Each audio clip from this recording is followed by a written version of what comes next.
TDP central ఆఫీస్లో ఏర్పాటు చేసిన ప్రజా దర్బార్కు పెద్ద ఎత్తున ప్రజలు తరలివచ్చారు. వివిధ రకాల సమస్యలకు పరిష్కారం కోరుతూ వినతి పత్రాలు అందజేశారు. మంత్రి మండిపల్లి రాంప్రసాద్, బ్రాహ్మణ సంక్షేమ కార్పొరేషన్ చైర్మన్ బుచ్చి రాంప్రసాద్ ప్రజల నుంచి వినతులు స్వీకరించారు.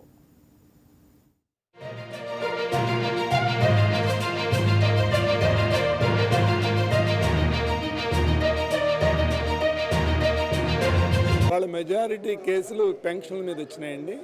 మిగతాది 1-2 కేసులు మాత్రం వైసీపీ వాళ్ళు ఒక స్థలం ఆక్యుపై చేశారని వచ్చారు.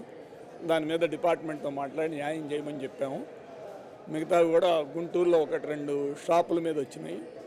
అది ఇంకా వైసీపీ వాళ్ళే ఉన్నారు, మాకు ఇప్పిమని అడిగారు. వాటి మీద కూడా ఎంక్వైరీ చేసి చేస్తామని చెప్పాము. నా పేరు నారాయణ వెంకట సుబ్బయ్య, అధ్యక్షుడు భారత హేతువాద సంఘం.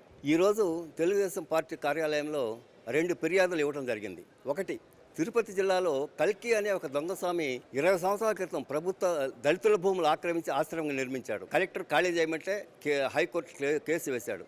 అయితే ఈ 20 సంవత్సరాల నుంచి ఎన్నోసార్లు కలెక్టర్కి, ఎంఆర్ఓకి, ప్రభుత్వానికి ఫిర్యాదులు చేయడం జరిగింది దళితుల తరపున, హేతువాద సంఘం తరపున.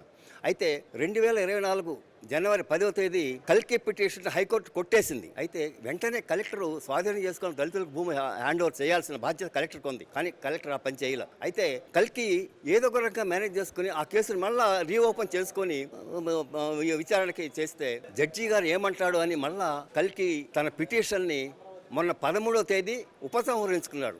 అంటే రద్దు చేసుకున్నాడు. ఉపసంహరించుకున్నాడు. ఒకసారి ఏమో హైకోర్టు కొట్టేసింది, ఒకసారి అతను ఉపసంహరించుకున్నాడు. కాబట్టి తక్షణమే మన ముఖ్యమంత్రి గారు తిరుపతి జిల్లాలో దళితుల భూములు ఆక్రమించి ఆశ్రమించిన కల్కి భూములను ఆక్రమణ స్వాధీనం చేసుకొని దళితులకి స్వాధీనం చేయాలి. నంబర్ 1. నంబర్ 2 వచ్చేసి ప్రకాశం జిల్లాలో రామదూత అనే ఒక దొంగస్వామి చెరువు పోరంబోకు భూములను ఆక్రమించి కోట్లాది రూపాయలు విలువ చేసే చెరువు పోరంబోకు భూములను ఆక్రమించి